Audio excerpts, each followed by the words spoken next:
Are you calm? Always. Always, really? Always. Yep. Why are you always calm? Worry will not really solve the, will not really change anything. Yeah. And worry would just make you feel worse. You might already feel bad. If you now start worrying about what you feel, you'll feel worse. Especially because your worry is not really going to solve anything. So sometimes it's just good to just accept that whatever it is that is making you feel how you feel is already there, right? So once you can accept that, you can compartmentalize how you want to do things, how much you want that thing to affect you, how much you want to focus on other things. Because sometimes if something happens to you and you start worrying about it, you might not really have time for every other thing. Because now you're laser focused on that thing. And if you're laser focused, it's not like you're trying to solve it, you're trying to fix anything. You're just thinking, this is paining me, this is making me feel bad.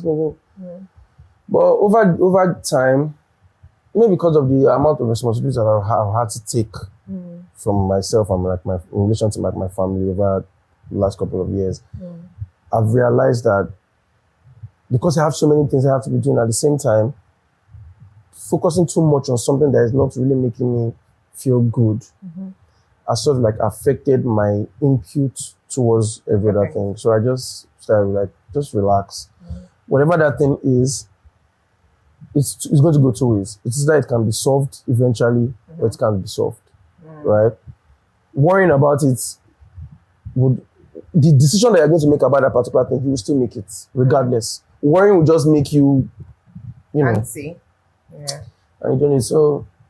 Especially because I know that I don't think there's nothing that can't be fixed, right? Why it might take time. It might take time. It might need you to be patient. It might need you to be. But at the end of the day, regardless of whatever that situation is, there would always be. I believe, and this is just me, that there would always be a headway. Why? How did you come to that belief and conclusion? Well, my life has been a situation that has had both ups and downs, both negatives and positives. Do you get what I mean? And I believe that those things are needed to shape you on this journey of life that you're going. You have to go through all of those things. So the truth of the matter is, if I'm always thinking about the fact that, oh, this thing has happened, it's not going to kill me, right? I'm still going to be alive. It might set me back, but setting me back does not mean I won't still forge ahead.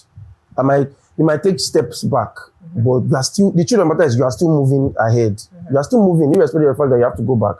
Going back, it's not like you are reversing and you are regressing all the way back to the beginning. No, you just take those steps back, but you are still moving. You are still moving. It's just that the distance, the timing, which is why I said it takes time. The time that it might take you, maybe your journey is supposed to give you 5 years, and this thing has set you back 2 years. That means your total is going to be 7 years because you have to make up for those 2 years that has set you back. It's just a longer time, but you are still. So like, what's the point of really looking at? Do you get what I'm saying? You will still move past it. You will still forge ahead. Anyways. So what is the point of now holding on to those setbacks? Do you get what I mean? Like, what's the point of? Do you get? I think because your journey is linear, you're still going this way. You're still going this way regardless. I also think that even when you actually regress and then maybe based on failure or some mistake, it makes you like a whole different person for what's to come. Yes, because it sort of like prepares you. It's like as you're going in the journey now, let's assume you are going on the way of Ozumba, right? You're going through Ozumba, you reach a pothole, right? You're just going, you didn't see the pothole. You go through that pothole, you hit it. You keep going. You come back home through another route. Something is taking you back to the island. When you're going through Ozumba, subconsciously you know how to deal with that. Got it. Right? You already know that, okay, when I'm getting to this position, I have to take this way instead. Or something similar. I know the directions. So I feel like as much as people tend to, I used to do it. Yeah, as long as people used to hold on to things that make them regress or things that make them feel regret. I'm not going to say I don't still have certain regrets, because as I go through life, I'm still trying to be a better person. It's not like I still don't have things that I'm trying to get my mind off of eventually. But I feel like I'm in a better position than I was some years ago. Do you understand what I mean? So I feel like even though you regress or you have things that are giving you regrets, when situations, and it's funny because sometimes when I have issues with people, right, and people say, and maybe they do something, or they do series of things, and I'm talking about like, yo, you shouldn't, this thing doesn't make sense, you shouldn't do this, or blah, blah, blah. And maybe it brings about a consequence. Whatever act they do brings about a consequence. I won't be upset when the consequence thing eventually happens. People are always surprised that I'm not upset. My mind just went back to when we met initially in our teenage years. And it occurred to me that I think we were like 7, 8, 9, 10. Before 10. Yeah, before 10. Yeah. That's a long time. I know, right? And it occurred to me that there was always only 2 things I looked forward to on Sunday mornings. Well, 3. Yam and egg, because that's what we used to have. And Sunday school, and then you. And I'm like, that's so interesting how that memory just came into my mind, because I'm just like, And in us now talking again and again, I'm like, you know what's so funny is the fact that people go through so many things in life, changes happen, people go in different facets or go in different directions, but the core is still the core. Yeah.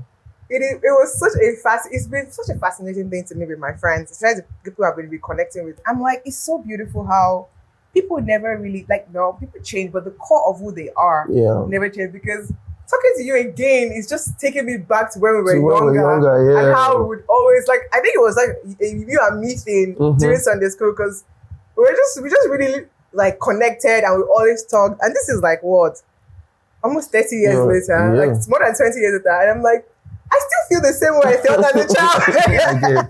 It's so interesting, and I love it. Thank you. You're welcome. Thank you for still being who you are. I know that life might have not been as easy. I've had I can't even lie, That's why I said, I know in the beginning, I was telling you that there are things that I have regrets over. Do you understand? And they are still there. Do you get? But like, it just seems like I cannot continue to be, how do I say, I cannot continue to be a baby. Right? Because of the kind of upbringing I had and how life has, moved me around and all those kind of things, to still be able to come back here and where I am and everything.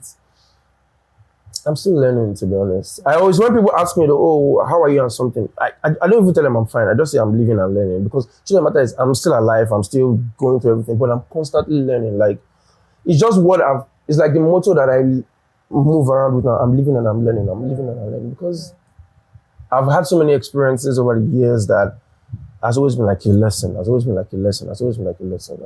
I just feel like I'll just keep learning. It might be positive, it might be negative, but the constant is I'm still learning, because it will shape me as I keep. As we go. I love that. I love that so much. And I wish that people could come to that understanding, because people can get stuck in mistakes and failures. And trust me, I've had my own dosage of it, but look, we keep moving. Would you mind giving me a context of one of those regrets that you have, that you still maybe carry in some way with you? So, you knew me growing up, like, you knew the kind of family that I'm in and every kind of thing and all that jazz. But like, I was telling you the other day, I said I've not had a conversation with my dad since 2010-ish. So this year makes it 15 years. Wow. And it's crazy because I used to grow up, most people did not know, I used to grow up and I hated my dad. I know everybody used to see us as, and that thing where they say that somebody might be smiling, somebody might be happy, somebody might be playful, but they are depressed, but you don't know that they are dealing with children. So all the time when I was growing up, I hated my dad. But you will see me in church, or you see me, I'll come to people's house, I'm very excited, but I didn't like him, right? And for the longest part of my life, it was hatred. I'm telling you hatred because it's not dislike. They say hate is a very strong emotion, and I know that I felt that emotion. Like, if they said something happened to him, I wouldn't feel any, do you understand? I won't feel some type of way. I'll just shrug and keep it moving. That's how I felt. But I feel like I'm at the point now where I don't feel hate, I feel indifference. It's more of like because my mom, she used to tell me, my mom would just still call me and be like, Jeremiah, you can't keep, because my mom is trying to still, how do I say it now? She's trying to like keep the peace. Yeah. But maybe not really keep the peace, but more of like, want me to move past how I feel. Yeah. Right? And it's not like she's trying to invalidate my feelings or anything, but my mom believes that, over time you would let go of all these things. But because that thing was brewing and nobody really knew about it except me. Do you understand? And my regret came from me being upset with my mom. So it wasn't like, I didn't like my dad. Yeah. But I sort of like used to blame my mom for me not liking my dad. Because I used to seem like, why was my mom with this guy? Do you get? Because if my mom was not with this person, I wouldn't be feeling this emotion that I'm feeling. I knew that I'm feeling this emotion towards this person, but it now became a thing of I was trying to now pass the blame to other people indirectly. You being with this person means that I have to deal with this person. Do you understand what I'm saying? And so I had to grow up as a result of that. Like I had to be an adult really quick because I left my home at 24. Like I left the house. Like I'm not living with people anymore at 24. And it's just I'm in a good place. Yeah. I don't have any beef with my mom. We are very close. Do you get? I feel like I've moved past that with her. Do you get? But again, I don't hate my dad anymore, but I'm indifferent. My mom is still trying to do all this, call him on his birthday. I'm not going to call him. I have to be honest with myself, right? I don't hate him. I don't feel that emotion anymore. But now I'm more of like, I'm just okay where I am, right? If he picks up this phone and calls me, I might pick up the call, right? But the thing is, I think my dad has pride and he's not going to call me. And I have pride. I mean, people say Leos are like that. I'm a Leo. Oh, okay. I have pride and I'm not going to call him. Okay. And my mom was saying something about me. I was saying like, so if you want to get married, who is it your dad? Are you not going to invite your dad? And I told my mom, I said, I'm going to do destination wedding. And I'll carry only you. And if you're interested in coming in. Because I just feel like he has not been in my life for so long. Now, it's not like, my dad lives in Lagos. Everybody stays in Lagos. But he has not been in my life like you people saw my family to be back then. So it just seemed like there was a period of time. It's been 15 years of not seeing each other, not talking to each other. So it's almost like it's at the point where, once you get used to something for a long time, it becomes habit, it becomes normal. Do you get? Now, I'm okay. I talk to my mom every other day. I still called my mom yesterday. Like, we have conversations. But that's because my mom we've been consistently in each other's lives for that period. She comes to see me. Do you get what I'm saying? So, but he has not been there. In so many ups and downs that I've had to go through as the firstborn. Do you get? And when I said I had to adult very early, like, one of the regrets I have is that I didn't get to enjoy my 20s like every other you guys did. And it's the truth. Because your 20s is the time when you're just living that old teenage. You're the exuberance of being a teenager when you're just going to. Now your parents cannot really talk to you anyhow because you're no longer 18. Now you start claiming, I'm an adult, I'm 21. Do you get what I mean? Yeah, I'm 22.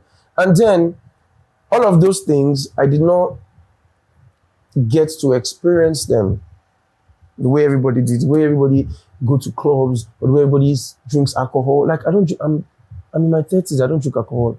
I've only gone to the club once in my life. No. Only once. And the one time, it was a friend that she cajoled me into taking me there. Because she's like, how can you have never gone to the club? Like, so I didn't get to experience those things. I didn't get to experience having all those relationships, all those young relationship people I used to have when you're in your 20s and all those things. I didn't get to experience because I had to start doing adult stuff. Very, very fast. Very, very fast. Do you understand? So I regret that because it just looks like I missed out on almost a decade of fun. And now, when you've moved into your 30s, mentality is no longer that. You're not thinking about too many other things. You're not thinking about what is going to happen as you're moving to your 40s, as you're moving. The shift has changed. Yeah. Because usually when we have fun in our 20s and we get to our 30s now we are not thinking about life as like, that's when we used to accept that we are proper adults. Do you get? Because that's when you start thinking, oh no, I have bills I have to pay. I have to do all these things. Yeah. That's when you start thinking as an adult. But I've been doing that since you're 20. So that's one of the regrets I have about not being able to really see what my 20s would have been like if I didn't have to worry about certain things. Are you okay to share the reason for your hate towards your dad? So, you know how we used to say that, or how our parents used to believe that they had to be strict. And I completely understand you wanting to be strict with your parents. But I used to feel like I was not doing enough. Now, let me explain to you what that means. So, when I was young, I used to believe that I took my brains from my mom, in the sense that I liked book, I liked reading, I was a bookworm and all that jazz. Do you get what I mean? And there was this friend of mine, Ayo, in school then. We used to compete, right? And when I mean like we used to compete in the sense that we're the top two students in school. So it was a constant thing between first and second or first and you get that kind of rivalry. But we're friends, but we had this healthy rivalry. And it used to feel like there was nothing I did as a firstborn that was good enough for him. Okay. Now, because I was already the firstborn, this is like news flash. I took a brunt of most of the, how can I say it now? If we say it now, it might sound like it was physical abuse. What I mean by physical abuse is like, I'm not talking about in like a sexual term, but physical abuse where you get to be constantly hit or all that jazz. Do you get? And this kind of thing used to hide under the guise of spread the word, spoil the child. Our parents used to say that shit a lot, right? And I hate it. I hate that statement because the part of the Bible also says parents should not bring their children to wrath. Like there's a way the parents also have to not get their kids. But it's just like our parents used to ignore that part and just stick to that spirit. Selective. Yeah, it's like selective discipline. Yeah. But there's more to it. And then growing up, I used to have to deal with that. And because my mom was more of a career woman, she was not always around. So I'm the firstborn. I have to deal with most of the situations that might be going on. You get that kind of jazz. And I try to keep it under, how do I say it? I try not to say anything. Because you're a boy, you're expected to hold all of these things and all that jazz. And I have siblings. Do you get you? Like, I mean, you know my siblings. So everybody's like, always like, they cannot really take those things. I have to be the one to take it. I have to want to deal with all of that. And when I talk about this physical abuse thing, it was not a thing of like, it was just there. It was a constant, any small thing, right? And then there was one day that I said I had enough of it. I can't remember what happened that day, but I remember that it was in the house. He tried to hit me, but he tried to hit me with like a stick or something like that, and I held. You know, like your parents like I'm trying to flog you. You're growing wings kind of situation, and I held it, and I broke it. How old were you at this time? I can't remember, but it was before. Let's say I was about maybe 13. Okay, that's good. Maybe like 13. So you held it. So I held it and I broke it, and there was this shock of like you broke the thing, and then I ran out of the house after I broke it. But as I ran out of I have a scar on my chest here. So as I ran out of the house, you know, when you try and open the gate to your house, you unhook and pull this, and then you pull the gate. So this was the gate of the Entire building. I remember. So it was brown. As I raised it and I opened it, as I tried to pull this, the stuff here had not completely gone. So as I pulled it with force, the thing just went in my chest. But I didn't even know that I was injured because now there was adrenaline. I was trying to just get out. And I stayed and I was on the street till my mom came back at night. I think that was the first time my mom really knew what was going through. Yeah. So because I went back into the house and nothing happened. So I feel like maybe they had the whole conversation about it. She goes, my mom was like, what I was doing outside barefooted. She get at night. Because I didn't go back inside. And then she saw the injury and she was like, what happened? I just give her a and then that's how she knew that something was going on.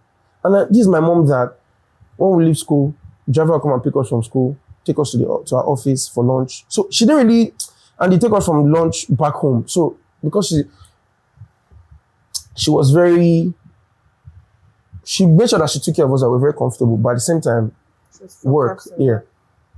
And I feel like maybe that's the reason why a part of me felt like I had to blame her because she was not there. I understand. Do you understand? Yeah. And so, things happened. Or like when I wanted to go into school, my father wanted me to be a soldier. Where's what? He wanted me to be a soldier. Like that somebody is learned. I'll come home from school, maybe I took second position, and I will have the most verbal abuse. And like it like becomes a thing where you start thinking, I'm not going to lie, because this part affected me, even when I got to uni, because I didn't now care for reading, because I like what's the point? Mm-hmm. Do you get? Because it became a thing of like, even when you've done good, your good was not enough, yeah. Kind of thing. And then we had that whole situation, and I collected a lot of beating. Like, I'm not even joking. But there was a situation that happened that made me decide that, you know what, I'm not going to do this. The period where I was studying, I got into coma and all that. So I was coming from uni. We just finished exams. So I was going home. And then I started feeling cold. Like, I knew that I was ill because I had a lot of sleepless nights trying to read and all that jazz. Well, after the exam, I knew that I was sick. And I was going home. And I got home